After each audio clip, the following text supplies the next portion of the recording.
Donc ce matin du lundi 27, 27 juin 2016, nous parlons de linguistique.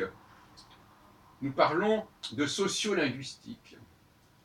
Nous disons que la linguistique, que les langues, les grammaires, les marqueurs de genre, les marqueurs de nombre, ont une signification politique, au sens de la police et l'organisation sociale. C'est pas rien de passer du singulier au pluriel, de dire tu au lieu de vous, car vous, ça s'adresse au peuple.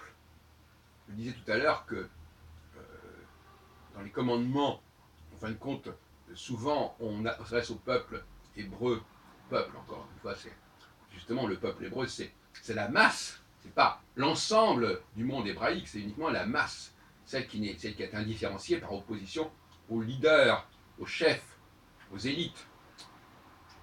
Donc, quand on s'adresse à des gens qui sont indéterminés, on dit vous. Et en hébreu, c'est la forme avec un marqueur ou à la fin du verbe. Tourlou, ta'asu.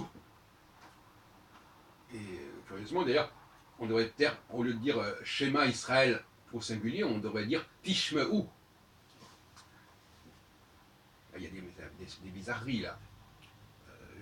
Le singulier ne s'adresse qu'au supérieur. Donc quand je suis dans la classe supérieure, j'ai le droit de dire je. J'ai le droit de dire je, et je m'attends à ce qu'on me dise tu. Et je m'attends à ce qu'on parle de moi, il.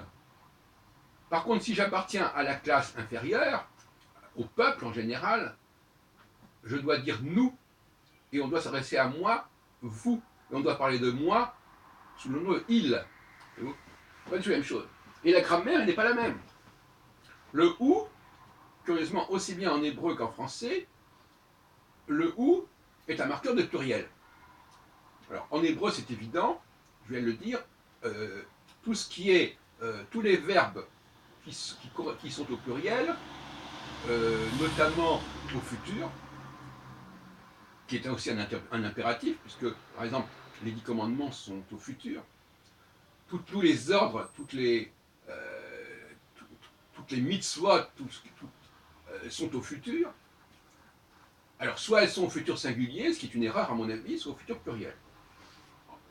Et en français, on a quand même le nous et le vous. Je sais bien, ça peut être une coïncidence, peu importe, mais c'est amusant de savoir que nous, Français, nous captons instinctivement ce ou comme une marque de pluriel. Je rappelle encore une fois que nous utilisons des pronoms personnels,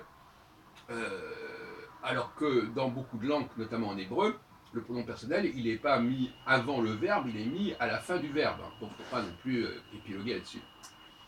Et par conséquent, il y a une cohérence grammaticale, phonologique, à ne pas employer les mêmes marqueurs pour le singulier, pour le pluriel, puisque ça correspond à des statuts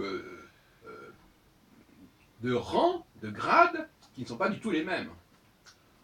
Et ça convient tout à fait à ma philosophie, à savoir que le peuple existe collectivement, existe massivement, existe dans une sorte de processus automatique, parce que pour fonctionner massivement, il faut avoir des automatismes, il faut avoir un seul même discours.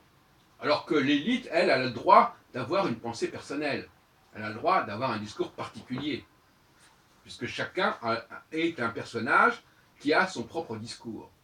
Et donc il a le droit de dire je. J'ai toujours été extrêmement énervé d'entendre des gens dire je. Non, ils devraient dire nous.